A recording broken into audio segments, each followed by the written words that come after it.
أعوذ بالله من الشيطان الرجيم بسم الله الرحمن الرحيم فإذا قرأت القرآن فاستعذ بالله من الشيطان الرجيم إنه ليس له سلطان على الذين آمنوا وعلى ربهم يتوكلون إنما سلطانه على الذين يتولونه والذين هم به مشركون وإذا بدلنا آية مكان آية والله أعلم بما ينزل قالوا إنما أنت مفتر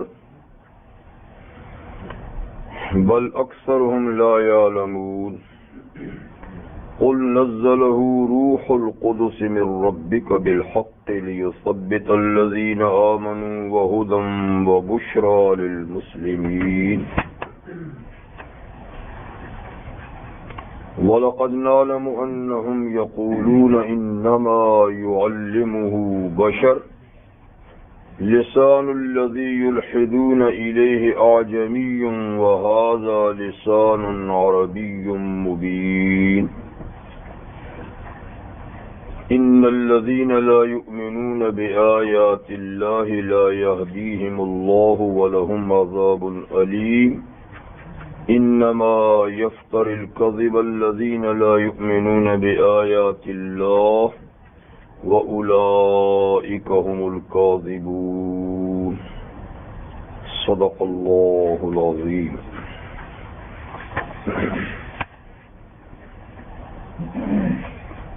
سورۃ النحل کی آیت نمبر 98 سے 105 تک آیات آپ کے سامنے تلاوت کی گئی.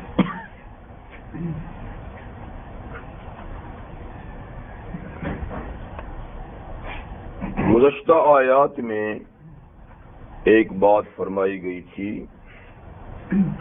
کہ ہم نے آپ پر قرآن حکیم نازل کیا ہے تبیان لکل شیء نزلنا علیک الکتاب تبیان لکل شیء وَهُدًى وَرَحْمَةً وَبُشْرَى لِلْمُسْلِمِينَ کہ ہم نے آپ پر ایک عظیم الشان کتاب نازل کی ہے جو ہر چیز کو کھول کر بیان کرتی ہے اور وہ رہنما اور باعث رحمت ہے اور مسلمانوں کے لیے بشارت ہے، خوشخبری ہے. جب اتنی عظیم الشان کتاب اللہ تعالی نے نازل فرمائی جو تمام ضرورتوں کو شامل ہے تو آپ کو معلوم ہے کہ شیطان انسان کا کتنا بڑا دشمن ہے اور وہ انسان کی کوئی چھوٹی بڑی بھلائی گوارا نہیں کرتا کہ انسان کو حاصل ہو. تو جب قرآن حکیم اتنی عظیم الشان اللہ کی نعمت ہے تو شیطان کب گوارا کرتا ہے کہ مسلمان انسان اس نعمت سے استفادہ کرے؟ کبھی نہیں کرتا. تو اس آیہ کریمہ میں اللہ تعالی ایک ایسا حکم دیتے ہیں کہ اگر اس پہ عمل پیرا ہو جائے تو شیطان اللہ کی کتاب سے استفادہ کرنے میں رکاوٹ نہیں بن سکتا، اور وہ ہے اللہ کی ذات سے استعاذہ، یعنی اللہ کی پناہ میں آ جانا شیطان سے. تو جو اللہ کی پناہ میں شیطان سے آ جائے تو شیطان کے وار سے محفوظ ہو جاتے ہیں. قرآن حکیم کی تلاوت کے آداب میں سے ہے کہ اس کا آغاز انہی کلمات سے کیا جائے جس میں اللہ سے استعاذہ کیا جاتا ہے. اعوذ باللہ من الشیطان الرجیم. یہاں بھی فرمائے گا قرأت القرآن فاستعذ باللہ من الشیطان الرجیم. جب آپ قرآن مجید پڑھنے لگیں تو آپ پناہ لے لیا کریں اللہ کی شیطان مردود سے. اور ایک دوسری آیہ کریمہ میں بھی اس کا ذکر ہے. تو مطلب یہ ہے کہ جب قرآن مجید کی تلاوت کی جائے تو استعاذہ کرنا چاہیے. اور اگر تلاوت کے درمیان وقف کر لے، رک جائے آدمی، تو دوبارہ جب شروع کرے تو بھی استعاذہ کر کے، کیونکہ جب بھی آپ شروع کریں تو استعاذہ کریں۔ اس کے لیے ایک تو یہی معروف استعاذہ ہے جو سب کو معلوم ہے، اعوذ باللہ من الشیطان الرجیم، استعیذ باللہ من الشیطان الرجیم بھی کہہ سکتے ہیں، جیسے کہ لفظ استعاذہ کا مطلب یہ استعیذ باللہ من الشیطان الرجیم، اور بھی کلمات حدیث میں آئے ہیں۔ تو قرآن حکیم کی تلاوت کے آداب میں سے ہے کہ پہلے اعوذ باللہ پڑھیں، دوسرے نمبر پر پھر بسم اللہ الرحمن الرحیم، اس لیے کہ بسم اللہ الرحمن الرحیم تو ہر اچھے اور بھلے کام کے آغاز کے پڑھنے کا حکم ہے، اور جس اچھے کام کو، جائز کام کو اللہ کے نام کے بغیر شروع کیا جائے تو نبی کریم علیہ السلام نے فرمایا کہ وہ بے برکت رہتا ہے۔ کل امر ذی بال لم یبدا فیہ بسم اللہ، اور بعض روایت میں بحمد اللہ، جو اللہ کی حمد یا اللہ کے نام سے نہ شروع کیا جائے فہو اقطع، وہ بے برکت ہوتا ہے۔ تو بسم اللہ سے تو ہر کام ہی شروع کرنا چاہیے، لیکن ہر کام اعوذ باللہ سے نہیں شروع کیا جاتا، قرآن حکیم اعوذ باللہ سے شروع کرنا چاہیے۔ ایک دوسری بات یہ کہ علاوہ قرآن مجید کے بھی کئی کام ایسے ہیں کہ جن میں استعاذے کا حکم ہے، جیسے باتھ روم جائیں تو کیا دعا ہے؟ اللہم انی اعوذ بک من الخبث والخبائث، اے اللہ خبیث جنات مرد ہیں یا عورتیں ہیں ان سے میں پناہ لیتا ہوں۔ اس طرح استعاذہ کی اور بھی کئی چیزیں ہیں، کئی مقامات ہیں کہ جہاں پر اعوذ باللہ پڑھا جاتا ہے، لیکن ان میں سب سے اہم اور ضروری بات کیا ہے کہ قرآن مجید کا آغاز سے کیا جائے۔ نماز میں کیونکہ ہر رکعت میں سورۃ الفاتحہ پڑھی جاتی ہے، اور سورۃ الفاتحہ قرآن مجید ہی کا حصہ ہے، تو کیا ہر رکعت کے آغاز میں اعوذ باللہ پڑھیں؟ تو اس میں ائمہ اجتہاد کا اختلاف ہے۔ امام شافعی رحم اللہ فرماتے ہیں کہ ہر رکعت کے آغاز میں اعوذ باللہ، پھر بسم اللہ، پھر الحمدللہ پڑھنا چاہیے، لیکن امام ابو حنیفہ رحم اللہ دوسرے ائمہ فرماتے ہیں کہ نہیں، صرف پہلی رکعت کے آغاز میں ثنا کے بعد تعوذ، تسمیہ اور پھر الحمدللہ ہے، اور باقی رکعات میں صرف بسم اللہ اور الحمدللہ کافی ہے، یعنی ایک دفعہ استعاذہ ہو گیا، اور استعاذہ ایک ہی دفعہ کیا جاتا ہے، تو جب پہلی رکعت میں ہو گیا تو باقی رکعات میں اس کی ضرورت نہیں، البتہ تسمیہ یعنی بسم اللہ پڑھ لینا چاہیے۔ خیر وہ تو بسم اللہ کو بھی چونکہ سورت کا جز مانتے ہیں، تو جب تک بسم اللہ نہ پڑھی جائے گی تو خود ان کے ہاں سورۃ الفاتحہ بھی مکمل نہ ہوئی، لیکن ہمارے ہاں چونکہ بسم اللہ سورت کا حصہ نہیں، اس لیے بسم اللہ اگر کسی سورت کے شروع میں نہ پڑھی گئی تو اس کا مطلب نہیں کہ سورت مکمل نہ ہوئی، تاہم بسم اللہ پڑھنی سنت ہے۔ ہاں جی جی، بسم اللہ پڑھنا ضروری، اگر آپ شروع سورت سے پڑھتے ہیں تو ظاہر بات ہے شروع سورت میں تو بسم اللہ ہوتی ہے، لیکن شروع سے نہیں پڑھتے تو پھر ضرورت نہیں ہے، آیات سے نہیں۔ فَإِذَا قَرَأْتَ الْقُرْآنَ فَاسْتَعِذْ بِاللَّهِ مِنَ الشَّيْطَانِ الرَّجِيمِ، تو ایسا جب کریں گے تو شیطان اس عظیم الشان کتاب سے استفادہ کرنے میں رکاوٹ نہیں بن سکے گا۔ جی پھر اللہ تعالیٰ شیطان کے تسلط کے بارے میں فرماتے ہیں إِنَّهُ لَيْسَ لَهُ سُلْطَانٌ عَلَى الَّذِينَ آمَنُوا وَعَلَى رَبِّهِمْ يَتَوَكَّلُونَ، بے شک شان یہ ہے کہ شیطان کو غلبہ حاصل نہیں، سلطان کا مطلب غلبہ، جی اسی سے بادشاہ کو سلطان کہتے ہیں کیونکہ وہ پوری کنٹری پر غالب ہوتا ہے، تو شیطان کو غلبہ حاصل نہیں، یعنی شیطان غالب نہیں آ سکتا ان لوگوں پر آمنو جو ایمان لائے ہیں، وَعَلَى رَبِّهِمْ يَتَوَكَّلُونَ، اور وہ اپنے رب پہ بھروسہ کرتے ہیں، توکل کرتے ہیں، تو شیطان مکمل کنٹرول ان پہ نہیں کر سکتا، یہ نہیں کہ چھیڑ چھاڑ بھی نہیں کر سکتا، یعنی کچھ ایسی بات نہیں ہے، بلکہ وہ تو سب سے زیادہ زور لگاتا ہی اہل ایمان پر ہے، اور جتنا آدمی نیکی کی طرف چلے گا تو شیطان اتنی رکاوٹیں کھڑی کرے گا، اس کا واسطہ ان لوگوں سے تو بہت کم ہے جو اس کے راستے پہ چلتے ہیں، وہ تو چل ہی رہے ہیں، تو زیادہ چھیڑ چھاڑ اس کی ہوتی اہل ایمان سے ہے۔ اس لیے یہ نہیں فرما کہ شیطان چھیڑ ہی نہیں سکتا، بلکہ یہ فرما کہ غالب نہیں آ سکتا، یعنی مقابلہ تو مومن کے ساتھ ہوتا ہی ہے، لیکن اللہ تعالیٰ اس کو اتنی توفیق نہیں دیتے کہ وہ مومن متوکل پر غالب آ جائے اور بالکل اس کو دین کے رستے سے مکمل طور پہ ہٹا دے، ایسا نہیں۔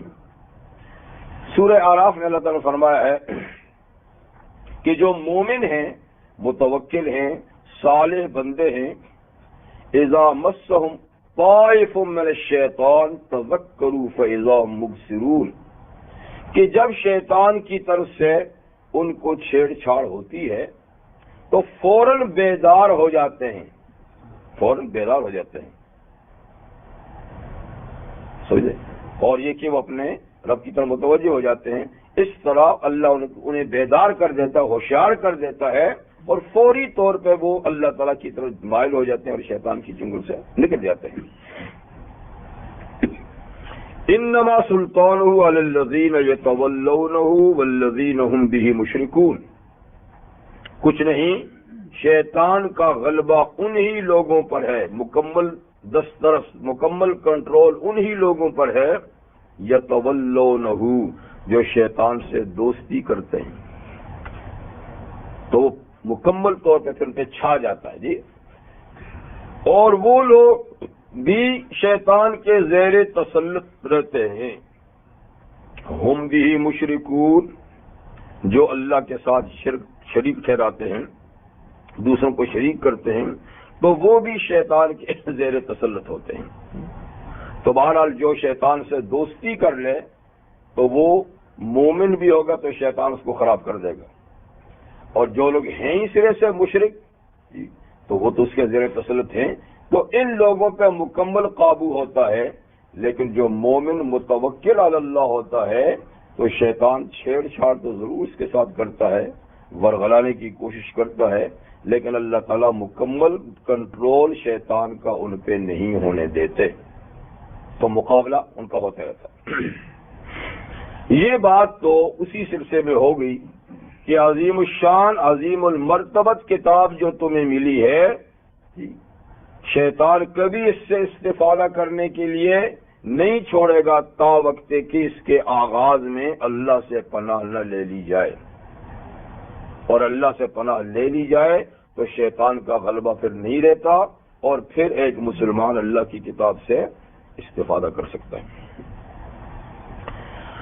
اب اس کے بعد کی آیات میں قرآن حکیم کے سلسلے میں کچھ شبہات کا، کچھ اعتراضات کا اللہ تعالیٰ جواب دیتے ہیں۔ قرآن حکیم پر نزول قرآن کے وقت سے اعتراضات ہوتے رہے ہیں، اور اعتراض کس چیز پہ نہیں ہوتا؟ اعتراض تو ایک ایسی آسان بات ہے جس کے لیے کوئی علمی قابلیت کی ضرورت ہے ہی نہیں، تو ہر آدمی اٹھ کر بڑی سی بڑی چیز پر بھی اعتراض کر دیتا ہے، اور بالکل کھلی ہوئی چیز پر بھی اعتراض کر دیتا ہے۔ اب کوئی کہے بالکل صاف دھوپ نظر آتی ہو، سورج نظر آتا ہو، اور کہہ دے کہ مجھے تو سورج نظر نہیں آتا، آپ کیا کہیں گے؟ تو مطلب یہ ہے کہ اعتراض کے لیے کوئی علمی قابلیت کی ضرورت نہیں ہے، ہر کس و ناکس بڑی سی بڑی اور واضح سے واضح چیز پر بھی اعتراض کر سکتا ہے۔ اب تو قرآن حکیم کی شان تو یہ ہے کہ یہ ذالک الکتاب لا ریب فیہ، اس میں کسی قسم کے شک کی کوئی گنجائش نہیں، تو گنجائش نہ ہونے کے باوجود بھی سب سے زیادہ اعتراضات پھر قرآن مجید پہ دنیا نے کیے، آج تک کر رہے ہیں، نہ معلوم کب تک کرتے رہیں گے۔ ہر مذہب و ملت والوں نے جی قرآن حکیم پر اعتراضات کیے، تو نزول قرآن کے زمانے سے یہ سلسلہ چلا ہے کہ اعتراضات ہوئے ہیں، اس کے باوجود کہ لا ریب فیہ، اس میں کوئی شک نہیں، اعتراض کی گنجائش نہیں۔ تو اور قرآن مجید میں اللہ تعالیٰ جا وجہ سے ان اعتراضات کے جوابات بھی دیے ہیں۔ تو انہی اعتراضات میں ایک یہ بھی ہے کہ قرآن حکیم میں نسخ کیوں ہوتا ہے. یہ سورۃ البقرہ میں بھی آیت یعنی مسئلہ گزر چکا ہے، اور وہاں بھی اللہ تعالیٰ نے اس اعتراض کا جواب دیا ہے. یہ جواب اس زمانے میں یہودیوں کی طرف سے بھی ہوا، کیونکہ یہ ایک علمی مسئلہ ہے تو زیادہ تر اس مسئلے کو کس نے اچھالا؟ یہودیوں نے. ان کا دیکھا دیکھی پھر مشرکین مکہ نے بھی اس اعتراض کو اپنا لیا. تو یہاں یہ اعتراض وہی ہے، پر یہ مشرکین مکہ کی طرف سے ہے، اور سورۃ البقرہ میں بھی یہی اعتراض تھا لیکن وہ یہود کی طرف سے تھا. اعتراض یہ ہے کہ قرآن حکیم میں نسخ کیوں ہوتا ہے. نسخ کا معنی ایک حکم آیا، کچھ عرصے کے لیے چلا، پھر اس کو چینج کر دیا. تو چینج کرنا، تبدیل کرنا، یہ تو لا علمی کی نشانی ہوتی ہے کہ ایک چیز، ایک حکم دیا اور وہ پھر چینج کیا. اس کا مطلب ہے کہ حکم دینے والے کو معلوم نہیں تھا کہ آگے تک یہ چلے گا. تو لہذا، اور اللہ تعالی تو عالم الغیب والشہادہ ہیں اور بکل شیء علیم ہیں، تو ان کو اپنے احکامات کو بدلنے کی کیا ضرورت ہے؟ وہ شروع سے کوئی ایسا حکم دے جو آخر تک چلتا رہے. تو اس لیے کہتے تھے کہ چونکہ قرآن حکیم میں ایسا ہوتا ہے، اور واقعہ کی ایسا ہوتا ہے، واقعہ ہے کہ اللہ تعالیٰ نے احکامات میں رد و بدل کیا ہے، تو اس کا اللہ تعالیٰ یہاں مشرکین کو جواب دیتے ہیں. وَإِذَا بَدَّلْنَا آیَةً مَّكَانَ آیَةٍ، جب ہم کسی آیہ کریمہ کے بدلے میں دوسری آیہ کریمہ لاتے ہیں، دوسری آیت لاتے ہیں اس کی جگہ، تو اس کا مختصر جواب تو یہ ہے کہ واللہ اعلم بما ينزل. یہ جواب ہے. جب ہم ایک آیت کے بدلے میں دوسری آیت لاتے ہیں تو اللہ خوب جانتے ہیں اس کو جو اللہ نازل کرتے ہیں اس میں کیا فائدہ ہے. یہ کیا فائدہ ہے اللہ جانتے ہیں، اور لازماً وہ تبدیلی کسی بڑے فائدے پر منتج ہوتی ہے، بلا مقصد نہیں، یا کسی لا علمی کی وجہ سے نہیں، بلکہ کسی بہت بڑے فائدے کی بنیاد پہ اس قسم کی بات ہوتی ہے. لیکن جو لوگ اس حقیقت کو نہیں جانتے وہ اس کو اعتراض کا ذریعہ بنا کر کہتے انما انت مفتر. جی اس سے لگتا ہے کہ یہ آپ خود بناتے ہیں. مفتر مفتری سے ہے گھڑنے والا، خود بنانے والا. معلوم ہے کہ آپ خود بناتے ہیں اور خود بدلتے رہتے ہیں. ایک بات پسند نہیں ہے اس کو بدل کے دوسری کر دی، اس کو پسند ہے بدل کے دوسری کر دی. اللہ کو بدلنے کی ضرورت کیا ہوئی؟ جب یہ تبدیلی ہوتی ہے تو معلوم ہے کہ یہ آپ کی کارستانی ہے، آپ ایسا کرتے ہیں. تو اللہ تعالیٰ اس کا ایک جواب تو دینا واللہ عالم بما ينزل. اللہ اس کی حکمت کو خوب جانتے ہیں. اور اللہ کی صفات میں ایک صفت کیا ہے؟ حکیم. اور حکیم کے نسخوں میں تبدیلی لا علمی کی نشانی نہیں ہوتی، کمال علم کی نشانی ہوتی ہے. کیا کوئی ڈاکٹر، کوئی حکیم اگر نسخہ بدلتا ہے مریض کا تو کیا آپ یہ کہتے ہیں کہ اس کو پتہ نہیں ہے؟ یہ بے وقوف ہے، لا علم ہے. بلکہ اگر ایک ہی نسخہ دے آپ کہیں گے اس کو پتہ نہیں ہے، اور جو بار بار نسخے تبدیل کرے آپ کہیں بڑا ہی ماہر ہے. دیکھو لفظ دیکھتے پھر بدلتا ہے، لفظ دیکھتے پھر یہ بڑا ہی لائق. تو حکیم کے نسخے میں تبدیلی لا علمی کی نشانی نہیں ہوتی بلکہ کمال علم کی نشانی ہوتی ہے. اور اللہ تو ہیں ہی حکیم. اگر وہ احکامات کے نسخوں میں رد و بدل کرتے ہیں تو یہ یقیناً یہ ان کی علم اور دانش کی علامت ہے، اور یہ افتراء کی کوئی دلیل نہیں کہ محمد صلی اللہ علیہ وسلم اس کتاب کو خود بنا کر خود تبدیل کرتے رہتے ہیں. جی اللہ تعالی اپنے بندوں کے مزاج، ان کے حالات سے بخوبی واقف ہے. جی اور دوسری بات یہ ہے کہ اس نسخ کا وہ مطلب نہیں جو ہمارے ہاں تبدیلیاں ہوتی رہتی ہیں، اللہ کی اس تبدیلی کو اس تبدیلی پہ قیاس نہیں کیا جا سکتا. یہ بظاہر ایسی تبدیلی لگتی ہے، در حقیقت یہ تبدیلی ہوتی نہیں. اس لیے کہ ہمارے ہاں جو قانون بدلتا ہے یا حکماء یا اطباء کے ہاں نسخے بدلتے ہیں تو وہ یقیناً اس وجہ سے کہ انہیں مستقبل کا سارا علم نہیں ہوتا، وہ ہر ایک کے سارے حالات سے باخبر نہیں ہوتے، اس لیے وہ قانون بناتے ہیں بدلتے ہیں، قانون بناتے ہیں بدلتے ہیں. اسی طرح کے حکماء اطباء نسخے بدلتے ہیں. لیکن اللہ تعالیٰ کے ہاں جو تبدیلی ہے نا، وہ صرف بظاہر تبدیلی ہے، در حقیقت تبدیلی نہیں ہوتی. یعنی اللہ تعالیٰ کے ہاں ایک چیز طے شدہ ہے، طے شدہ ہے. ہم جسے نسخ یا تبدیلی کہتے ہیں وہ یہاں نہیں، بظاہر ہے، حقیقت میں نہیں. اللہ کے علم میں تو یہ تسلسل ہے ایک چیز کا کہ یہ حکم جو میں نے دیا ہے یہ یہاں تک کے لیے دیا ہے، یہاں تک کے لیے دیا. جب بات یہاں تک پہنچے گی تو اس کے بعد یہ حکم میرا چلے گا، پھر یہاں تک یہ رہے گا، پھر یہاں سے یہاں تک یہ رہے گا. تو یہ تبدیلی نہیں ہے، انتہائی حکم ہے. انتہائی حکم، ابتدائی حکم. یہ نہیں کہ یہاں سٹاپ ہو کر اب ایک نیا حکم آ گیا، نہیں، یہ پہلے سے طے شدہ ہے. ٹھیک ہے نا؟ قرآن حکیم لوح محفوظ میں پہلے سے ہے کہ نہیں؟ تو یہ ساری چیز وہاں پر ہے کہ نہیں کہ یہ حکم یہاں تک، یہ حکم یہاں تک؟ یہ تو طے شدہ بات ہے، تبدیلی نہیں، انتہائی حکم ہے. لیکن بظاہر لگتا ہے کہ اتنا یہاں تک بات ختم ہو گئی، اس کو چینج کر دیا. چینج نہیں ہوا، وہ تھا ہی یہاں تک، اس کا ٹائم ہی ختم ہو گیا. وہ یعنی لمٹ تک تھا، اس کی لمٹ پوری ہوگی. تو ہم دیکھتے کہتے جی یہ تبدیل ہو گیا.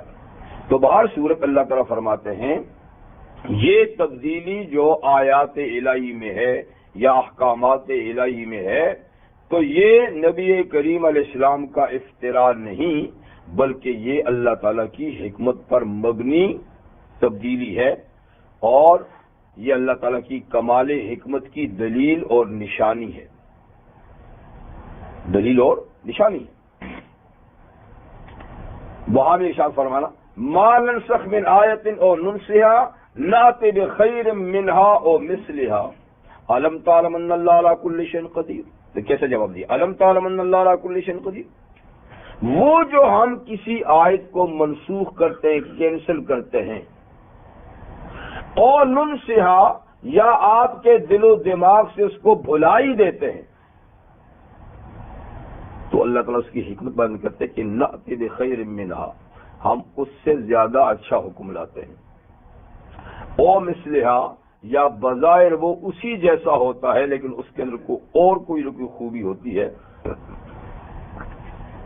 اور پھر فرمایا کہ آپ کو پتہ نہیں کہ اللہ ہر چیز پہ قادر ہے.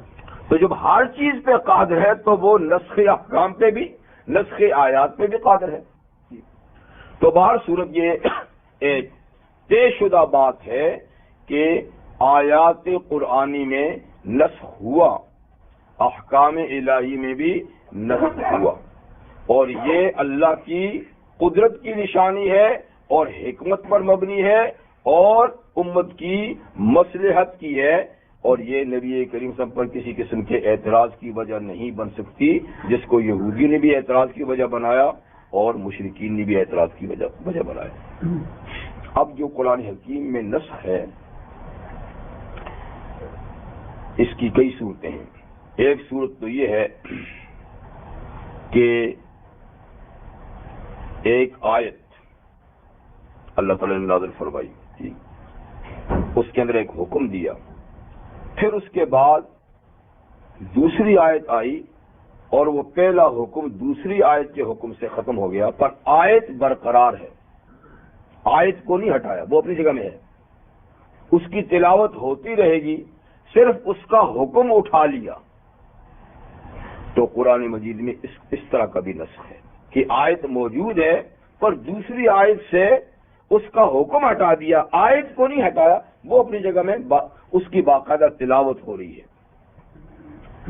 اب آپ یہ کہیں گے کہ اس کا جب حکم ہٹ گیا تو اس کا رکھنے کا کیا مطلب ہے؟ تو بھائی اس کے اور بھی مطالبے، یہ ضروری نہیں کہ ایک آیت کا حکم نہیں رہا تو اس کے اور فوائد بھی نہیں رہے۔ اس کی تلاوت میں جو فائدہ ہے، اس پر ایمان کا جو فائدہ ہے، ٹھیک، اور نہ معلوم کہ اس منسوخ شدہ آیت میں اور کئی ایسے پہلو بھی ہوتے ہیں کہ وہ بالکلیہ منسوخ نہیں ہوتی، بعض حالات میں بعض اعتبارات سے اس پر بھی کسی نہ کسی درجے کا عمل ہوتا ہے۔ تو بالکل یہ معاملہ صاف نہیں ہے کہ وہ فائدے سے خالی ہے، فائدہ اس کا کچھ نہ کچھ ہوتا ہے، اور کچھ نہ سمجھے تو تلاوت تو ہو رہی ہے نا، اللہ کی کلام تو وہ ہے جی۔ تو ایک نسخ یہ ہوا کہ آیت موجود ہے، اس کا حکم ہٹا دیا گیا اور دوسری آیت کا حکم لاگو ہو گیا، ٹھیک ہے۔ اور نسخ کی ایک صورت یہ ہے کہ آیت بھی اٹھا لی، حکم بھی اٹھا لیا، اور وہ فراموش کرا دی دل و دماغ سے، بھلا دی وہ آیت دل و دماغ سے، اور نن سہا، یا اس کو ہم سرے سے بھلا دیں۔ کسی وقت وہ آیت یاد تھی، حکم بھی تھا، اب اللہ تعالیٰ نے ذہن سے اس آیت کو بھی نکال دیا، اس کا حکم بھی ختم کر دیا۔ ایک نسخ ایسا بھی ہوتا ہے۔ اور ایک نسخ یہ ہے کہ آیت تو کسی وقت تھی، آیت کو صرف ہٹا دیا پر اس کا حکم برقرار ہے۔ ایک وقت ایک آیت تھی، اس کا حکم بھی تھا، پھر اللہ نے اپنی حکمت اور مصلحت سے آیت کی تلاوت کو ختم کر دیا، لیکن حکم اس کا اب بھی باقی ہے۔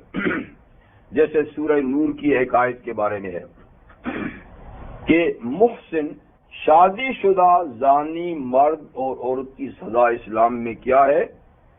جب وہ ان کے اقرار سے جرم یا 4 گواہوں کی شہادت سے جرم ثابت ہو جائے، اور مجرم کیا ہیں؟ شادی شدہ ہیں، تو ان کی سزا آپ کو معلوم ہے کیا ہے؟ سنسار ہے، رجم ہے، ٹھیک ہے۔ یہ حکم اب بھی ہے، لیکن یہ آیت کسی وقت سورہ نور میں تھی، اب آیت نہیں۔ آیت تھی الشیخ والشیخہ اذا زنیا فرجموہما نکالا من اللہ واللہ عزیز الحکیم۔ الشیخ والشیخہ یعنی شادی شدہ مرد اور عورت، اذا زنیا جب یہ بدکاری کا ارتکاب کریں، فرجموہما ان دونوں کو رجم کرو، سنسار کرو۔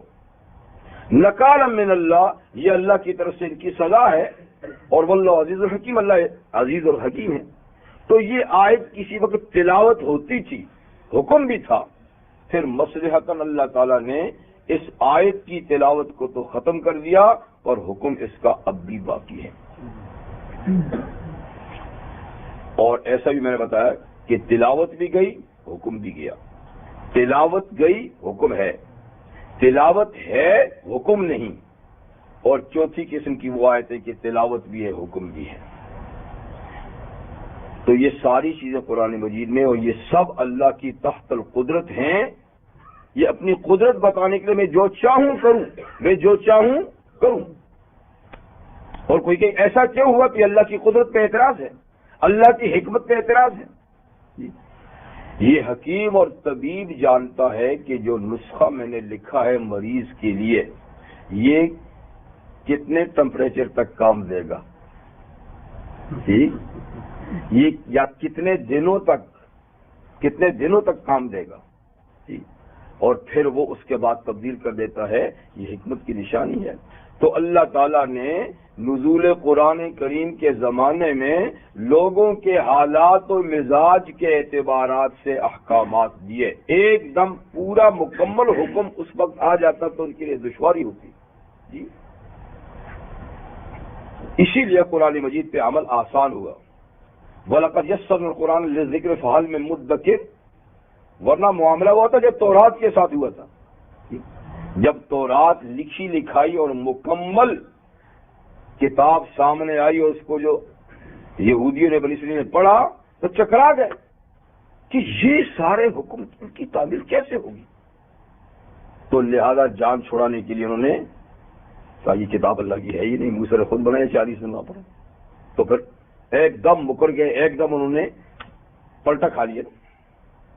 تو اللہ تعالیٰ نے قرآن حکیم کو اس طریقے سے نازل بھی نہیں کیا کہ سارے احکامات بیک وقت آ جائیں، یا یہ کہ سارے احکامات بیک وقت اول سے آخر تک لاگو ہو جائیں. احکامات دیے بھی آہستہ آہستہ، اور اس کے اندر اللہ تعالیٰ نے کمی بیشی کو بھی رکھا تاکہ سہولت سے اس کتاب پہ. یہی وجہ ہے کہ قرآن مجید پہ بڑی آسانی کے ساتھ امت نے عمل کیا، اور پھر وہ عمل آہستہ آہستہ آہستہ آہستہ چلتے چلتے یہاں تک پہنچا. یہ اللہ تعالیٰ کی حکمت ہے.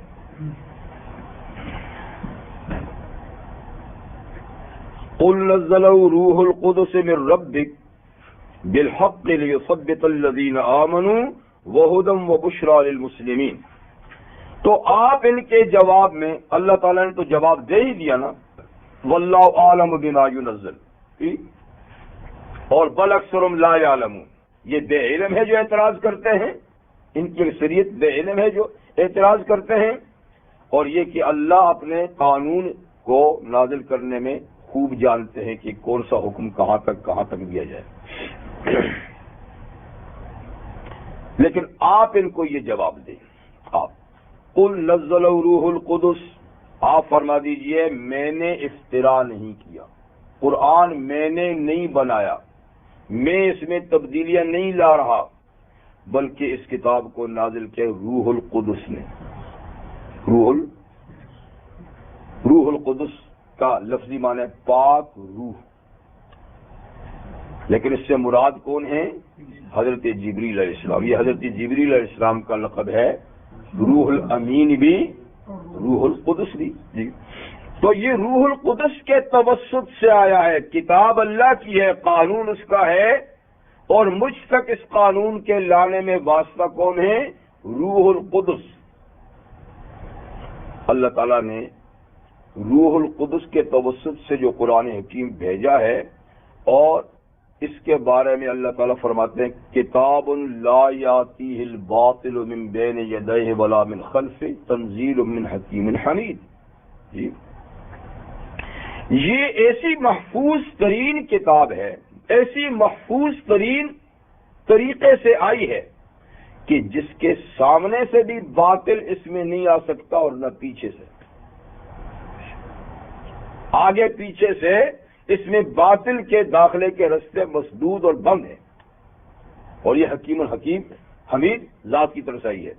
اور سورہ جن کے اندر اللہ نے فرمایا ہے کہ اس کتاب کو لانے کے لیے بڑے حفاظتی انتظامات ہوتے ہیں.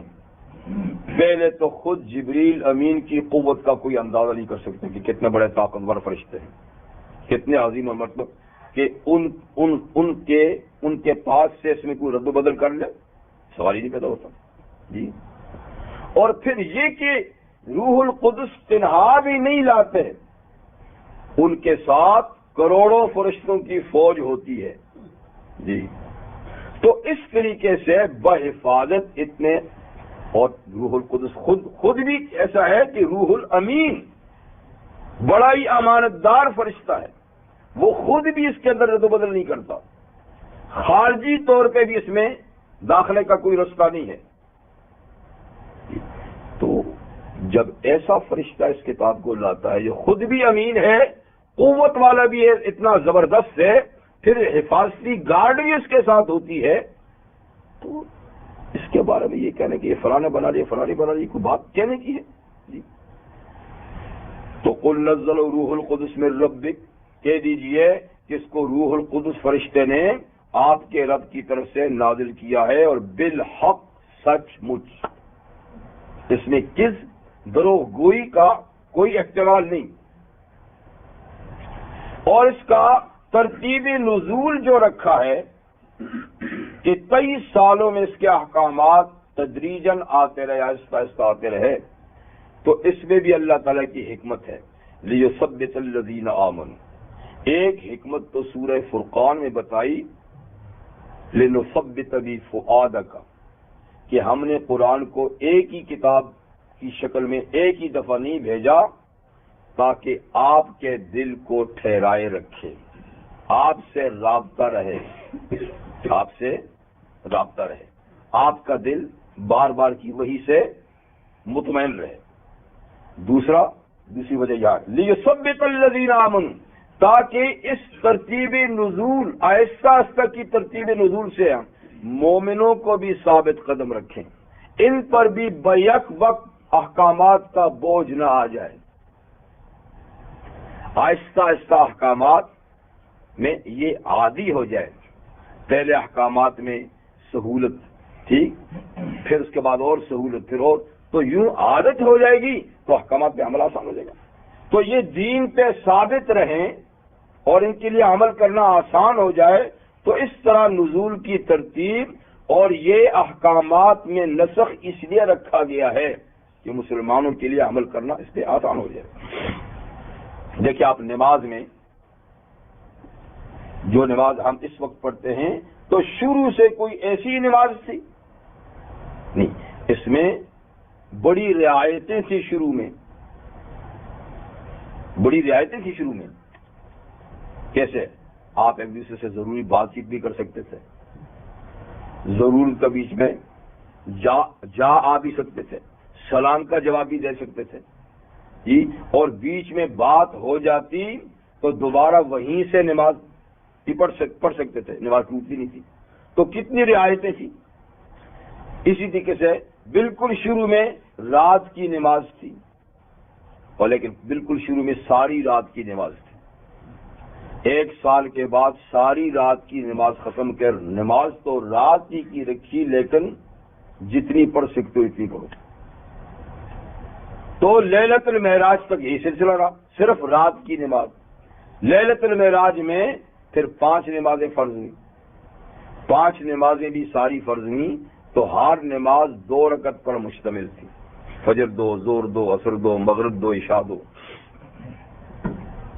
لیکن بعد میں جو یوں اطمینان ہوا، نمازوں کی عادت پڑ گئی، شوق اور ذوق بڑھا، تو نمازوں کی رکعات میں اضافہ کر دیا۔ فجر اپنے حال پہ چھوڑ دی، ظہر میں 2 کا اضافہ، عصر میں 2 کا اضافہ، مغرب کے ساتھ 1 کا اضافہ، عشاء کے ساتھ 2 کا اضافہ۔ تو اس طریقے سے دیکھیں نماز بھی بتدریج اس سٹیج پہ پہنچی جس کو ہم آج پڑھتے ہیں۔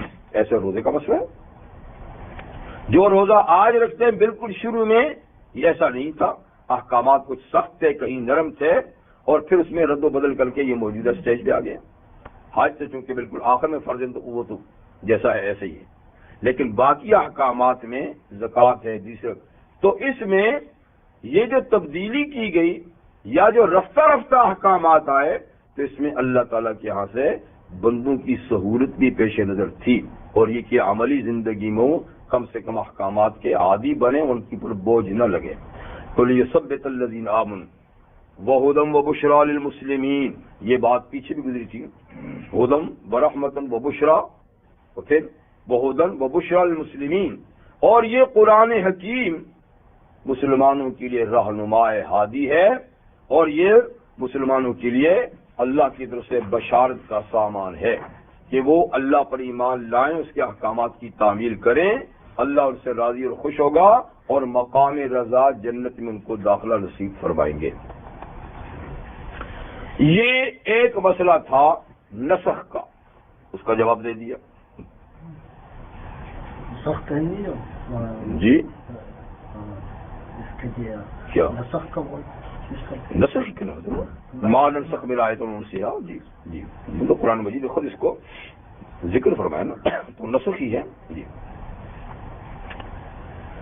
دوسرا اعتراض جو مشرکین مکہ کی طرف سے قرآن مجید پر ہوا، وہ ایک محض الزام تراشی ہے، اعتراض نہیں ہے بلکہ ایک الزام تراشی ہے، اور وہ یہ کہ جس طرح نسخ کے معاملے میں مشرکین نے اس کو اللہ کی کتاب کے بجائے نبی کریم صلی اللہ علیہ وسلم کی کتاب قرار دیا کہ یہ خود لکھتے ہیں، خود بدلتے رہتے ہیں، اور اس کا بدلنا اس بات کی نشانی ہے کہ یہ خود کرتے ہیں، ایسے ہی کتاب الہی نہ ہونے کی ایک دلیل بے سند انہوں نے یہ بھی بنائی کہ مکہ مکرمہ میں نبی کریم صلی اللہ علیہ وسلم کا ایک دوست تھا، رومی غلام، یعنی وہ عربی نہیں تھا، یورپ کا تھا.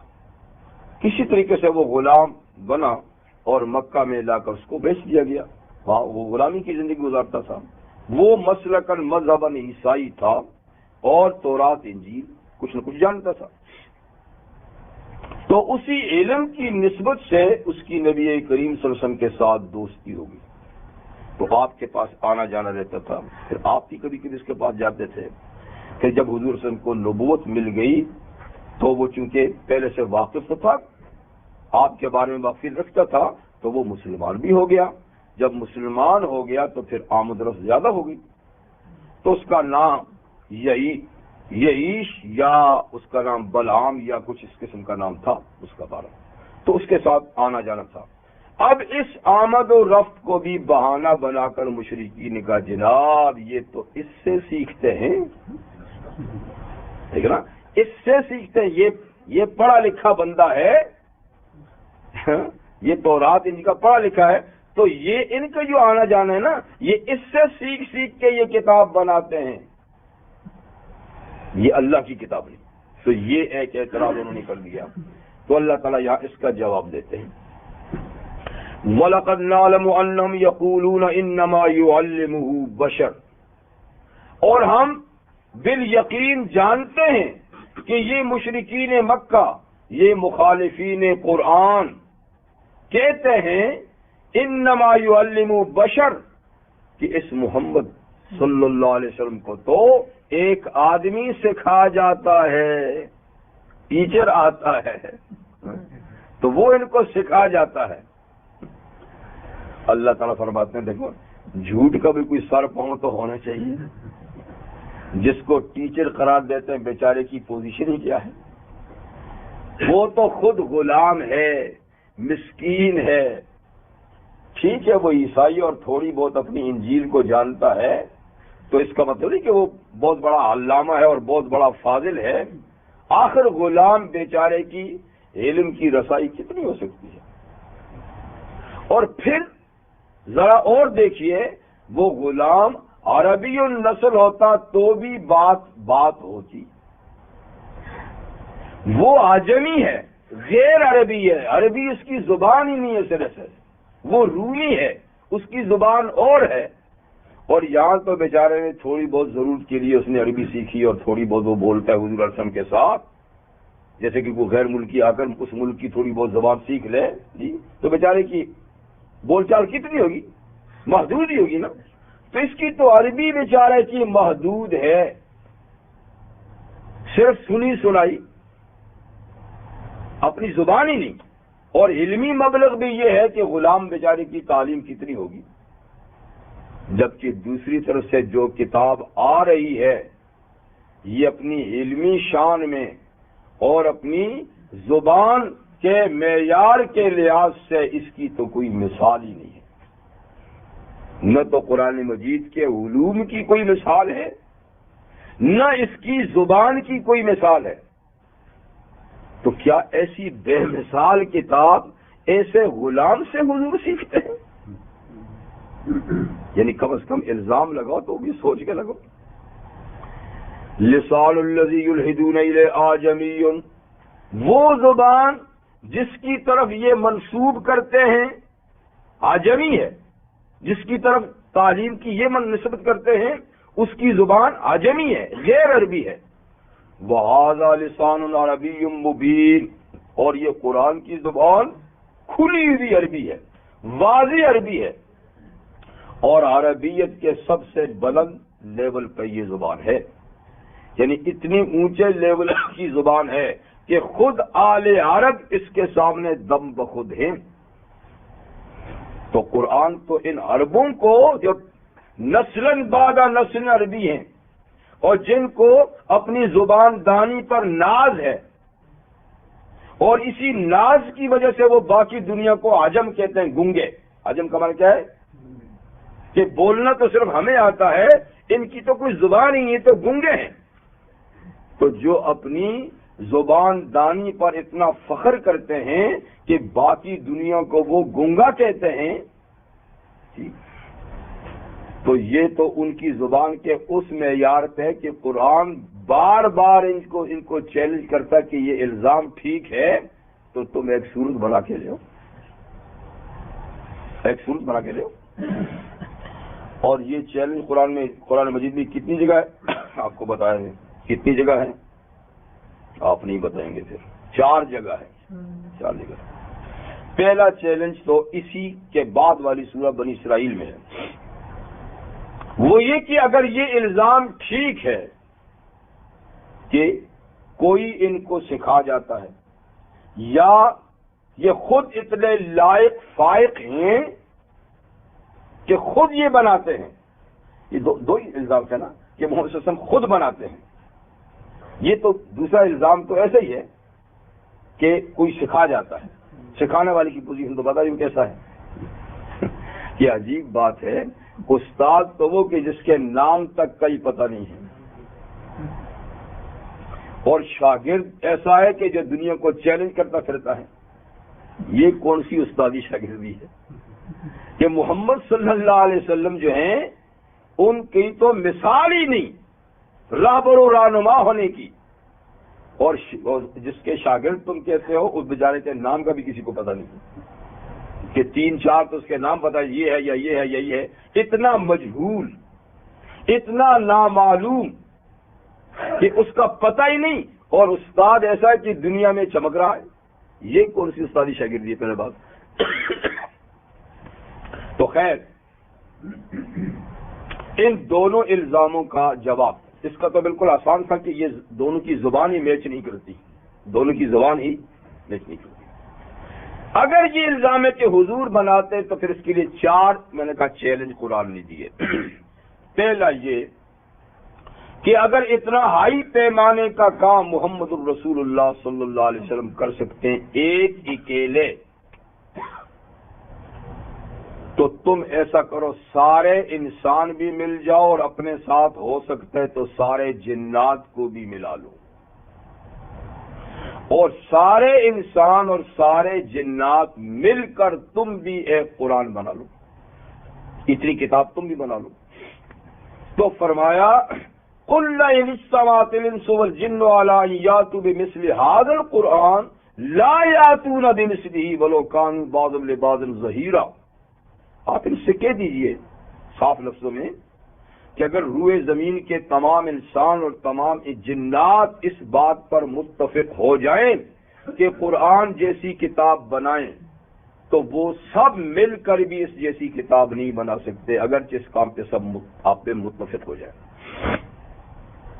یہ تو خیر بڑا چیلنج ہو گیا نا. پوری کتاب اور پوری 2 نیشن مل کے نہیں بنا سکتی، جن بھی انسان. پھر اس چیلنج سے نیچے اتر گئے. سورہ ہود میں ایک چیلنج دیا تھا کہ تم کہتے ہو کہ یہ محمد صلی اللہ علیہ وسلم نے بنائی ہے، تو انہوں نے تو 114 صورتیں بنا ڈالی، تم 10 ہی صورتیں بنا لو. 10 مفتریات. وہ بھی قبول نہ ہوا. پوری کتاب کا بھی ہم نے قبول کیا کہ اچھا ہمیں موقع دے ہم بنائیں گے، اور یہ کہ 10 بھی نہ بنائیں. پھر سورہ یونس میں اور سورہ بقرہ میں ایک سورت لانے کے 2 چیلنج ہیں کہ چلو 10 کو رہنے دو، اگر تمہارا اعتراض درست ہے تو ایک ہی سورت بنا لو، اور یہ کہ جس سے تم مدد لے سکتے ہو میں مدد لو اللہ کے بغیر. اللہ تو قادر، اس کی تو کلام ہے. تو وہ بھی اس کا جواب بھی نہیں آیا، نہ 10 کا آیا، نہ 1 کا آیا، نہ پورے قرآن کا آیا. تو یہاں اللہ تعالیٰ فرمایا کہ یہ تو اور بھونڈے قسم کا اعتراض ہے. وہ تو چلو مانتے ہیں کہ محمد صلی اللہ علیہ وسلم خود تو عربی ہے نا، اور باپ دادا بھی فصیح و بلیغ تھے، اگرچہ انہوں نے کسی سے فصاحت بلاغت سیکھی نہیں، کہیں پڑھا لکھا نہیں، کہیں سفر نہیں کیے، چلو خاندانی لحاظ سے تو یہ ان میں کمال ہے. یہاں تو وہ بات بھی نہیں جو تم نے الزام لگایا ہے. ایک رومی عجمی جس کی زبان بھی عربی نہیں ہے اور علمی شان بھی ایسی ہے اور ویسے پوزیشن بھی کہ غلام ہے، تو اس کا الزام لگاتے کہ ان سے سیکھتے ہیں. یعنی یہ الزام لگاتے ہوئے کچھ شرم حیا تو کرنی چاہیے. لیکن شرم حیا ہو تو کرے. اور جو ضد اور عناد پہ آئے ان میں شرم و حیا ہوتی کہاں؟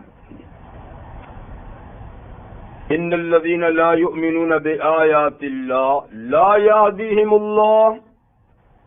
اب صورتحال یہ ہے کہ اتنی بات ہونے کے بعد اور ان کے لاجواب ہونے کے بعد چاہیے تو یہ تھا کہ حق کے سامنے جھک جاتے، اپنی غلطی مان لیتے اور ایمان لے آتے. لیکن جو لوگ اللہ کی آیات پہ ایمان نہیں لاتے، عناد اور ضد کی وجہ سے، تو لا یہدیہم اللہ، جو اس سمت میں نہیں قدم اٹھاتے اللہ بھی ان کی رہنمائی نہیں کرتے.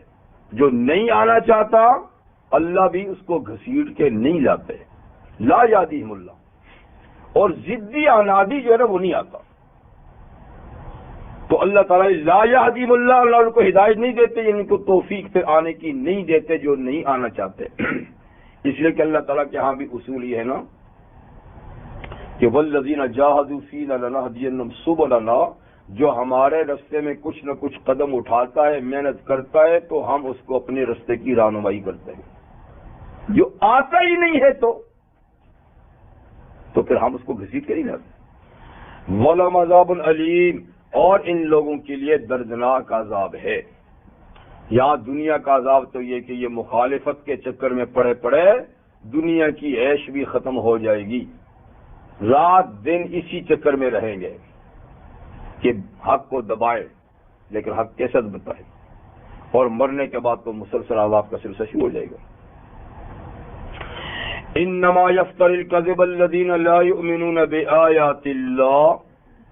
کچھ نہیں، اس قسم کا جھوٹ وہ لوگ گھڑتے ہیں جو اللہ کی آیات پہ ایمان نہیں لاتے. وَأُولَئِكَ هُمُ الْكَاذِبُونَ، یہی لوگ دروغ گو ہیں، یہی جھوٹے ہیں. یہ تو بات ہوئی پہلے استعاذے کی. قرآن سے استفادے کے لیے استعاذہ کرنا چاہیے، اللہ کی پناہ میں آنا چاہیے. ایک دوسری بات پھر دوست اعتراضات کے جواب دیے کہ نسخ کیوں ہوتا ہے، یہ اللہ کی حکمت اور بندوں کی سہولت کے لیے، یہ جواب. اور یہ کہ ان کو فلاں سکھاتا ہے کہ یہ سفید جھوٹ ہے. یہ کیا ہے؟ سفید جھوٹ ہے.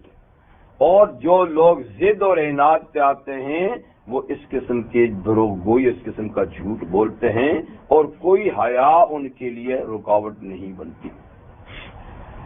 اب اللہ تعالیٰ یہاں ایک اور مسئلہ بیان کرتے ہیں، اور یہ مسئلہ ہے اکراہ کا. یہ اس لیے کہ جو لوگ عنادی اور ضدی ہوتے ہیں نا، جو دلائل کے رستے سے نہیں مانتے، تو پھر وہ ہتھ کنڈے استعمال کرتے ہیں. ہتھ کنڈے استعمال کرتے ہیں نا، خود بھی اور دوسروں کو بھی. جن کے ہاتھ میں دلیل نہیں ہوتی، جواز کی وجہ نہیں ہوتی، وہ رائے حق سے ہٹانے کے لیے کیا ہے؟ دھونس دھاندلی کا رستہ اختیار کرتے ہیں، ڈرانے دھمکانے کا رستہ اختیار کرتے ہیں، کیونکہ دلیل تو ان کے پاس ہے نا. تو چنانچہ مشرکین مکہ اور مخالفین اسلام نے ان سوالات کا جوابات نہ دے سکنے کی صورت میں، کہ جواب تھا ہی نہیں ان کے پاس، تو وہی رستہ اختیار کیا جو ہمیشہ ایسے لوگ رستہ اختیار کرتے ہیں، اور وہی کہ نبی کریم صلی اللہ علیہ وسلم اور مسلمانوں پہ انہوں نے ظلم و ستم کے پہاڑ توڑ دیے کہ چلو ان کو ڈراؤ دھمکاؤ، ان کو رائے حق سے ہٹاؤ، دلیل سے تو ان کو ہم لاجواب نہیں کر سکتے، انہوں نے ہمیں لاجواب کر دیا. تو اب یہی صورت ہے کہ یہ رستہ. تو اس سلسلے میں آپ اسلام کی تاریخ کا مطالعہ کریں، شروع زمانے کا پھر اگلے زمانوں کا، تو ہماری تاریخ اس سے بھری پڑی ہے کہ مسلمان کتنے ظلم و ستم کا نشانہ ان کو بنایا گیا، کتنی ان پہ مشکلات آئیں. تو اللہ تعالیٰ بہرحال جن لوگوں کو، باہمت لوگوں کو، توفیق لوگوں کو توفیق دیتے ہیں مشکلات جھیلنے کی، وہ تو بڑے اولو العزم لوگ ہیں. لیکن سب لوگ تو اولو العزم نہیں ہوتے نا، بڑی ہمت والے نہیں ہوتے. وہ کبھی کبھی دنیاوی مصائب ان کے لیے ناقابل برداشت ہو جاتی ہیں. تو اس سلسلے میں اسلام نے کچھ رعایتیں دی ہیں، ان رعایتوں کا یہاں ذکر ہے. اس میں ایک مسئلہ اکراہ کہ اگر کسی کو کفر پہ اتنا مجبور کر دیا جائے کہ اس کی جان کو اب خطرہ ہے. کافر کہتا کہ اگر تو کفر نہیں اختیار کرے گا، کلمہ کفر نہیں پڑے گا تو تیری جان ختم کر دوں گا. جی تو کیا ایسی صورت میں اس کو کیا کرنا چاہیے؟ تو اکراہ کا معنی اسی مجبوری کا ہے کہ اتنی مجبور کر دیں کہ جان ہی خطرے میں ہو جائے. تو پھر اسلام اجازت دیتا ہے کہ جان بچانے کے لیے اگر کلمہ کفر زبان سے نکال دیا پر دل اطمینان میں ہے، دل میں اسلام ہی اسلام ہے، صرف جان بچانے کے لیے کلمہ کفر کہہ دیا تو اللہ نے اس کی رعایت دی ہے. یہ اضطرار کا مسئلہ ہے. اضطرار انتہائی مجبوری کو کہتے ہیں، جہاں جان جائے. تو آپ کو پتہ نا اضطراری حالت میں حرام کھانا جان بچانے کے لیے بھی جائز ہے. جائز ہی نہیں بلکہ ضروری ہو جاتا ہے جان کا بچانا. تو اسی طریقے سے کفر اسلام کی بات زبان پہ لانے میں بھی اگر اضطرار کی کیفیت آ جائے اور ظالم مجبور کرے کہ نہیں کہے گا تو میں تجھے ختم کر دوں گا، اور اس میں بھی اتنی آگے ہمت نہیں ہے، اتنی زیادہ عزم نہیں ہے، تو جان بچانے کے لیے وہ کہہ سکتا ہے، اور اس سے اس کا اسلام ختم نہیں ہوگا بشرطے کہ دل سے وہ اپنے اسلام پر مطمئن ہے. تو یہ ہے مسئلہ اکرام. اس قسم کی صورتحال شروع ہی اسلام سے مسلمانوں کے ساتھ ہوئی، لیکن ایسے واقعات شاذ و نادر ہی ہماری تاریخ میں ہے کہ کسی نے جان بچانے کے لیے ایسا کیا ہو. شاذ و نادر، اکا دکا.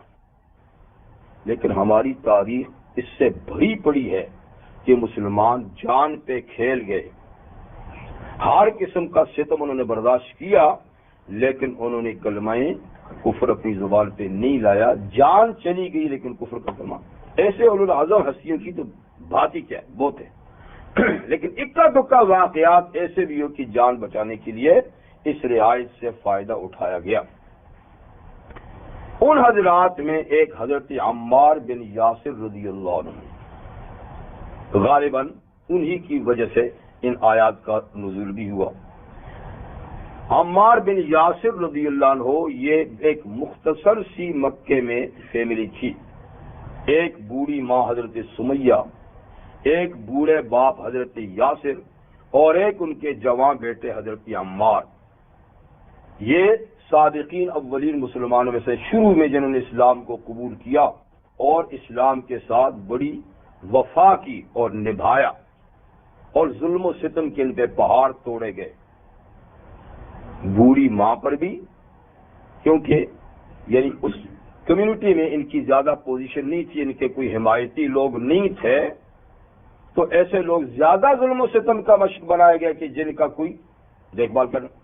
تو حضرت سمیہ پر بھی بوڑھی خاتون تھی، حضرت یاسر بوڑھے تھے، لیکن اتنا ان لوگوں کو ستایا لیکن نہ اس ماں کی زبان پہ کوئی کلمہ آیا نہ باپ پر. یہاں تک کہ ماں نے بھی جام شہادت نوش کیا، باپ نے بھی، شہید ہو گئے. اور شہید بھی کیا، تڑپا کے انہیں شہید کیا گیا. ایسے نہیں آسانی سے شوٹ کرنا تو آسان بات ہے. جنہیں سخت ترین تپتی دھوپ میں کھڑا کر دیتے تھے اور سارے دن کی دھوپ ان پہ پڑتی رہتی تھی، یہ تو مسلسل. اور پھر بالآخر ان کو شہید کیا.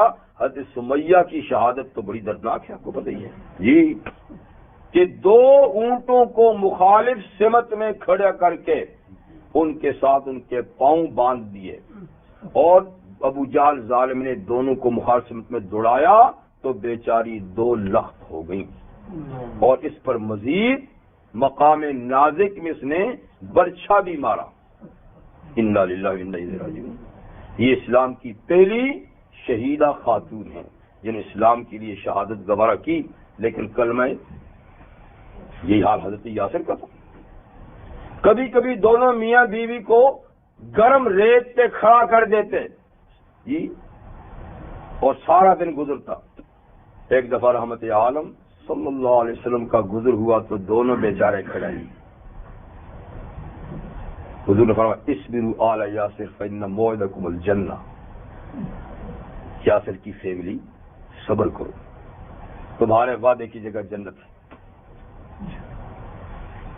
یعنی یہ نہیں کہ حضور صلی اللہ علیہ وسلم نے کوئی عملی قدم ان کے چھڑانے کے لیے کیا ہو کہ چلو میں تمہاری سفارش کروں گا، یا میں تمہارے لیے دعا کرتا ہوں، یا ان کے لیے کرنے ظالموں کے لیے بد دعا کروں۔ اس لیے صبر کرو، صبر کرو۔ وہ بھی ایسے تھے کہ حضور کتنا صبر کریں گے ہم، جیسے کہ ہم کہنا جی کتنا صبر کریں گے، بھائی جتنا کرو گے اتنا ہی فائدہ ہے۔ تو ان دونوں نے تو جان دے دی اور کلمہ کفر، لیکن حضرت عمار ایک دفعہ اتنے مجبور کر دیے گئے کہ بس اب ان کی برداشت جواب دے گئی، اور ان کی زبان سے گستاخی کا کلمہ نکل ہی گیا۔ اس وقت تو نکل گیا اور جان بچ گئی، لیکن فوراً پریشان ہو کر حضور کی خدمت میں کہ آقا بس آج تو کیا کروں، آج تو بہت صورتحال ایسی تھی اور ایسا کلمہ۔ آقا نے فرمایا کہ دل کی حالت کیا تھی؟ جی دل تو ماشاءاللہ بالکل اطمینان میں ہے، بھرا ہوا ایمان سے، اور منہ برابر اس میں فرق نہیں آیا، صرف زبان سے کلمہ نکل گیا۔ تو آپ نے فرمایا پھر کوئی بات نہیں، اور آپ نے فرمایا ان عادوا فعود، آئندہ بھی ایسی صورت پیش آ جائے تو کوئی بات نہیں، کہہ دیا کر اس کی اجازت، لیکن دل کا خیال کرنا کہ وہاں پر کسی قسم کی کمی نہیں آنی چاہیے۔ تو اسی رعایت کو اللہ تعالی نے یہاں پر ذکر فرمایا،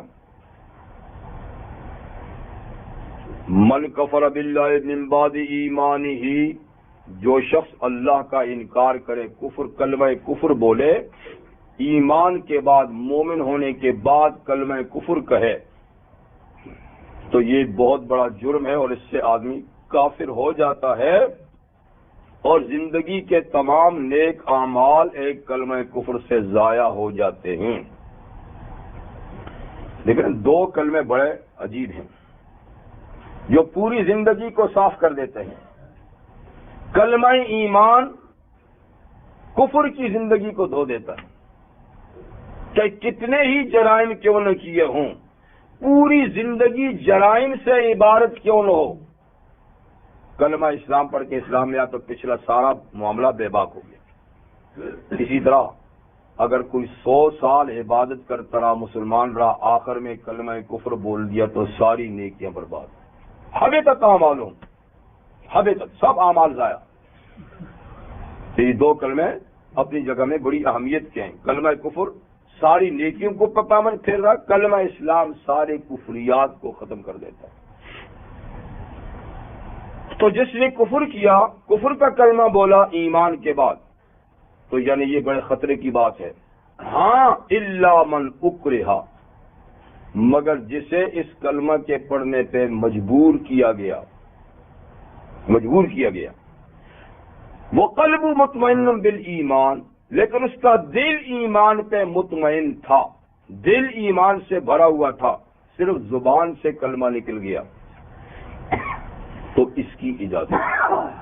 وَلَٰكِن مَّن شَرَحَ بِالْكُفْرِ صَدْرًا، لیکن جس نے اپنا دل اور اپنا سینہ بھی کفر کے لیے کھول دیا زبان کی طرح، فَعَلَيْهِمْ غَضَبٌ مِّنَ اللَّهِ، ایسے لوگوں پر اللہ کی پھٹکار، اللہ کا غضب اور غصہ ہے کہ وہ پھر کافر ہو گیا، اور ان کے لیے عذاب عظیم ہے، عذاب عظیم ہے۔ تو گویا اس آیہ کریمہ میں اس بات کی اجازت دی گئی کہ جان بچانے کے لیے جیسے حرام لقمہ کھانے کی اجازت ہے، تو جان بچانے کے لیے صرف زبان سے کلمہ کفر کی ادائیگی کی بھی اجازت ہے، بشرطے کہ دل ایمان کے ساتھ مطمئن ہو۔ اب یہاں چند ایک مسائل یہ بھی دیکھیے. یہ تو اپنی جان کا مسئلہ ہے. اگر کوئی شخص کسی کو مجبور کرتا ہے کلمہ کفر کے لیے نہیں، ایک اور گناہ کے لیے، گناہ یہ ہے کہ فلاں آدمی کو قتل کر ورنہ میں تجھے قتل کرتا ہوں، فلانے کو قتل کر ورنہ تجھے قتل کرتا ہوں، تو یہاں اجازت نہیں ہے کہ اس کو قتل کرے اپنی جان بچانے کے لیے، اس لیے کہ جتنی قیمتی اس کی جان ہے اتنی اس کی بھی ہے. یا خود قتل ہو جائے اس کو نہیں کرے گا، یہ اجازت نہیں اپنی جان بچانے کے لیے، کیونکہ یہاں جانیں دونوں کی محترم ہیں. ایک دوسرا یہ کہ ایک شخص مجبور کرتا ہے کہ دوسرے کا مال اٹھا لے، مال لوٹ لے، فلانے کے مال کو نقصان پہنچا لے، اس کی گاڑی کو جلا دے میرے سامنے، یا اس کی گاڑی کو بھگا لے میرے سامنے، یا اس کے مکان کو جلا دے، کچھ بھی مالی نقصان،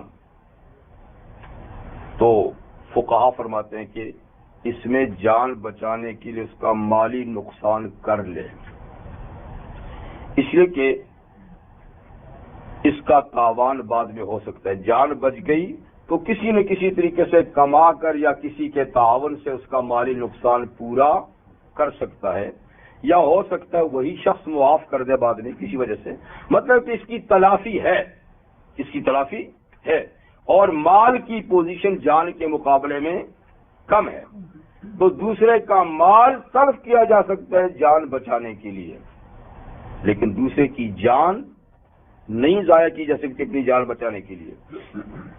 اسی طرح اگر کوئی شخص دوسرے کو مجبور کرتا ہے کہ فلاں خاتون سے بدکاری کر ورنہ تجھے مارتا ہوں، تو یہاں بھی فقہا کہتے ہیں کہ نہیں، بدکاری نہیں کرے گا، اس لیے کہ مسلمان خاتون کی عزت بھی اتنی ہی بڑی قیمتی ہے جتنی خود تیری عزت ہے. تو مسلمان کی جان اور اس کی عزت کی خاطر جان نہیں بچائے گا، لیکن مال کی وجہ سے کر سکتا ہے. ٹھیک ہے، یہ تو ہو گئے اس میں کے مسئلہ. باقی میں نے عرض کیا تھا کہ ہماری تاریخ میں شاذ و نادر ہی ایسے صحابہ کے اندر تو یہ ایک واقعہ آیا تھا جس پہ آیت نازل ہوئی، ورنہ ایسے واقعات نہیں. جان پہ کھیلنے کے واقعات سے تاریخ بھری ہوئی. حضرت بلال کو دیکھیے رضی اللہ عنہ، کتنا تختہ مشق بنایا مکہ والوں نے، لٹا کر سارا دن اوپر پتھر رکھ دیتے تھے پیٹ میں، سارا دن گرمی میں لیٹے، گلے میں رسی ڈال کے گھسیٹتے تھے، صرف اس لیے کہ ایک دفعہ اپنی زبان سے آقا کی شان میں گستاخی کا کلمہ کہہ دے، بچ جائے گا. پوری زندگی مکہ کی انہوں نے اس طریقے سے گزاری، لیکن کبھی بھی ان کی زبان سے یہ کلمہ نہیں ادا ہوا. آخر گوشت پوش کے انسان تو وہ تکلیف تو ان کو بھی تو ہوتی تھی نا، لیکن نہیں، یہ اولو العزم لوگ ہیں. اللہ نے اتنی ہمت، اتنا حوصلہ، اتنی قوت ان کو دی تھی ایمان کی کہ وہ ایمان کے مقابلے میں ہر کچھ گوارا کرنے کے لیے تیار تھے. حضرت خباب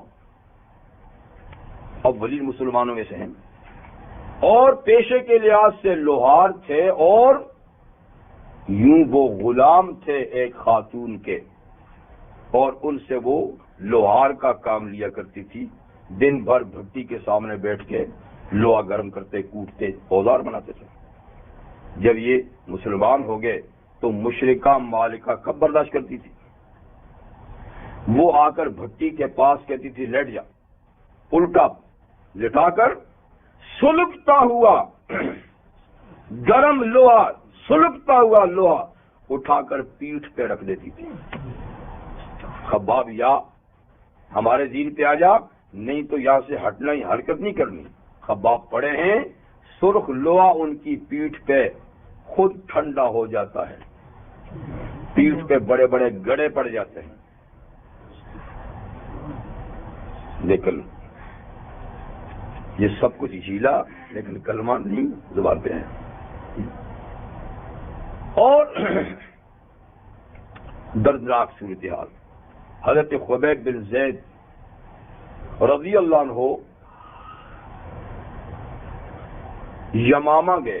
یمامہ میں ایک شخص تھا مسیلمہ کذاب، جس نے حضور علیہ السلام کی حیات طیبہ ہی میں نبوت کا اعلان کر دیا تھا کہ میں بھی نبی ہوں. جھوٹا، یہ پہلا جھوٹا شخص ہے جس نے نبوت کا اعلان کیا. یہ حضور سے ملنے کے لیے آیا بھی تھا کہ میرے ساتھ آپ صلح کر لیں جی، اور نبوت کو تقسیم کر دیتے ہیں، یعنی آپ اس ایریے کے نبی ہوں، میں آپ کو مان لیتا ہوں، اس طرح کی نبوت آپ ہماری مان لیں. تو آقا نے فرمایا کہ یہ تو بڑی بات کرتا ہے. آپ نے تنکا اٹھا کے بتایا کہ اتنا تنکا بھی تجھے دینے کے لیے روادار نہیں ہوں، تو تو بڑی باتیں کرتا ہے، اور یہ کوئی میری جاگیر ہے نبوت تیرے ساتھ تقسیم کروں گا. اچھا، بہرحال زندگی میں ایسا رہا، اور وفات کے بعد اس نے اعلان کر دیا کہ اب تو میدان خالی ہے تو میں ہی میں ہوں.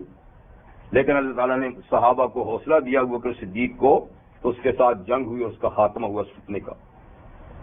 تو ایک دفعہ اسی دور میں یمامہ میں ایک مسلمان خبیب بن زید رضی اللہ عنہ چلے گئے، تو اس کا ایریا تھا، تو پکڑے گئے، پکڑ کے اس کے سامنے پیش کیے گئے کہ یہ بھائی تو عربی ہے، مسلمان ہے.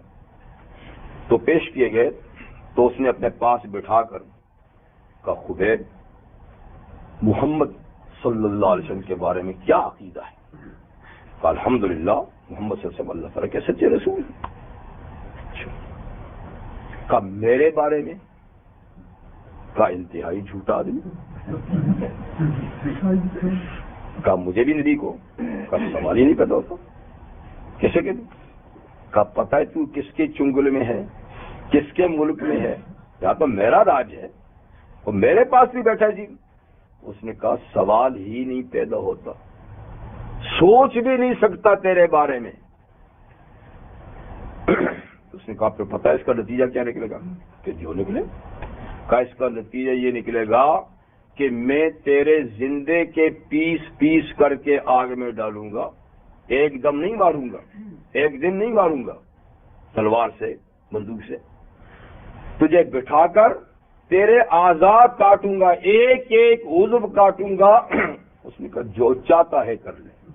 یہی عقیدہ ہے کہ وہ سچے نبی ہیں، تو بالکل جھوٹا ہے. یہ دھمکی نہیں تھی، بلکہ اس نے عملی طور پہ ایسا کیا جی. ان کو بٹھایا، ان کی ایک انگلی کاٹی، آگ میں ڈالی. کہا اب کیا خیال ہے؟ کہا اب بھی وہی ہے. دوسری، تیسری، ہاتھ، پاؤں، کان، ناک، ٹھیک ہے نا، اور آنکھ، ایک ایک عضو، پاؤں وغیرہ کاٹ کاٹ کے پھینکتا ہے. اب کیا ہے؟ وہ یہی کہتے ہیں کہ اب بھی وہی ہے. سارے اعضاء کٹ گئے، لیکن یہ معمولی بات نہیں ہے. سب اعضاء کٹ گئے، آنکھوں کے سامنے آگ میں جھونک دیے گئے، لیکن آخری سانس تک انہوں نے یہی کہا کہ جو پہلی بات کہی تھی نا وہی ہے. شہید ہو گئے، اس دردناک شہادت سے شہید ہو گئے، لیکن زبان پہ کلمہ کفر، کلمہ گستاخی نہیں آیا. یہ تو تاریخ کا ایک واقعہ نہیں ہے، تاریخ بھری پڑی ہے. اور حضرت خبیب زید بن دسنا رضی اللہ تعالیٰ عنہ، جن دونوں کو ایک دن ہی میں سولی پہ لٹکایا گیا، مکہ والوں نے لٹکایا، ان کو بھی یہی کہا آخر موقع میں کہ خبیب، زید، کیا یہ بات تمہیں پسند نہیں کہ اس وقت جہاں تمہیں لٹکایا جا رہا ہے تم نہ ہوتے، معاذ اللہ ثم معاذ اللہ، نقل کفر نہیں ہوتا، تمہاری جگہ تمہارے مہربان ہوتے، تو کیا خیال ہے؟ دیکھو اب کفر کی جھرمٹ میں ہیں، گرفتار ہیں، اور سزا کے لیے لے جایا جا رہا ہے. آنکھوں کے سامنے لکڑی لٹک رہی، اس میں لٹکا کے ان کو تیروں کا نشانہ بنانا ہے، سامنے سب کچھ چند لمحوں میں ہونا ہے. فرماتے تھے تم نے تو بڑی بات کہی ہے، ہمیں تو یہ بھی گوارا نہیں کہ ہم اطمینان سے اور ان کی پاؤں میں کانٹا چبھ جائے. ہمیں تو یہ بھی گوارا ہے، اور تم کہتے ہو کہ وہ ہماری آنکھوں کے سامنے ہوں، تم کرو اور ہم بیٹھ کے دیکھیں. یہ کیسی بات کرتے ہیں؟ ہمیں تو یہ بھی گوارا نہیں. تو یہ وہ لوگ تھے جنہوں نے دین کو سیراب کیا جی، اپنے خون سے، اپنے پسینوں سے اور اپنی ساری خواہشات سے. آج ہمارے پاس اسلام ہے. یہ اولو العزم لوگ تھے، یہ اولو العزم لوگ تھے، با ہمت لوگ تھے، با توفیق لوگ تھے. اللہ ان کی عزم و ہمت کا کچھ حصہ ہمیں بھی عطا فرمائے. ہم تو پتہ نہیں 2 پیسے پہ بک جاتے ہیں، 2 ٹکوں پہ ایمان کو فروخت کر دیتے ہیں. یہ لوگ تھے جنہوں نے کام کیا. حالانکہ شریعت نے اجازت دی تھی کہ جان بچانے کے لیے کر سکتے ہو، لیکن نہ کرو اور جان پہ کھیل جاؤ، یہ عزیمت ہے. اور جان بچانے کے لیے کہہ دو تو رخصت ہے، لیکن رخصت کو چھوڑا، عزیمت کا رستہ اپنایا. عبداللہ بن حذیفہ سامی رضی اللہ عنہ دوران جہاد، جب رومیوں کے ساتھ جہاد ہو رہا تھا، جنگ ہو رہی تھی، تو گرفتار ہو گئے، اور کچھ ان کے اور کئی ساتھی بھی گرفتار ہو گئے. گرفتاری کے بعد ان کو روم کے بادشاہ کے سامنے پیش کیا، بعد خود بادشاہ کے سامنے پیش کیا گیا. یہ ان کے آفیسر تھے حضرت عبداللہ بن حذیفہ صحابی رضی اللہ عنہ، اپنے ساتھیوں کے. تو بادشاہ نے پہلے تو ان کو لالچ دی کہ دیکھو تم عیسائیت اختیار کر لو، اب ویسے بھی تم ہمارا قیدی ہو، گرفتار ہو، تو ایک یہ کہ قید سے رہائی میں لگی، مزید یہ کہ میں عہدہ اور منصب بھی اپنی حکومت میں تجھے دے دوں گا. لالچ. بلکہ آگے بڑھ کر کہا کہ میں اپنی بیٹی کی شادی بھی تجھ سے کر لوں گا. یہ لالچ کر سکتا. انہوں نے کہا کہ سوال پیدا نہیں ہوتا، کیسی باتیں کرتے، ایسا قطعا لو سوچ بھی نہیں سکتے. اب ترغیب کے بعد ترہیب کا رستہ. اچھا اگر ایسا نہیں کرو گے تو بچ کے جا پھر بھی نہیں سکتے ہو، پتہ پھر میں سزا دوں گا اور جان جائے گی. کہ جا سکتی ہے، اس میں کیا بات. اور اس نے باقاعدہ پھر ایک بہت بڑا تانبے کا یا لوہے کا جی دیگ آئل سے گرم کیا، کہا دیکھو اس میں ڈال دوں گا، کوئی بات نہیں. پھر ایک ساتھی کو ڈال بھی دیا، اور ڈلتے ہی ابلتے تیل میں آپ کو پتہ کیا ہوتا ہے، کہا دیکھا یہی حشر آپ کا بھی ہونا ہے. پھر بھی ٹس سے وزن کا ہو جائے، کوئی بات نہیں. اور پھر کچھ ان کو آزار کتنے بجے ہوگی، 35. پھر تو بات نہیں، یہ تو لمبی بات ہے، تو میں اس کو اسٹاپ کر دیتا ہوں، تو اگلے پروگرام کے ساتھ اس کو شروع کر جائیں گے. تو بہر اللہ تعالی ہمیں توفیق عطا فرمائے کہ ہمارا ایمان مستحکم ہو، اور اللہ تعالی ہمیں رائے عظیمت پہ گامزن ہونے کی توفیق عطا فرمائے. تو حق تعالی شانہ سب مسلمانوں کو اس وقت جو پریشان حالے ہیں، اللہ تعالی سب کی پریشان حالی کو دور فرمائے، سب کو وصل اللہ سے ہمت عطا فرمائے. وآخر دعوانا الحمدللہ رب العالمین.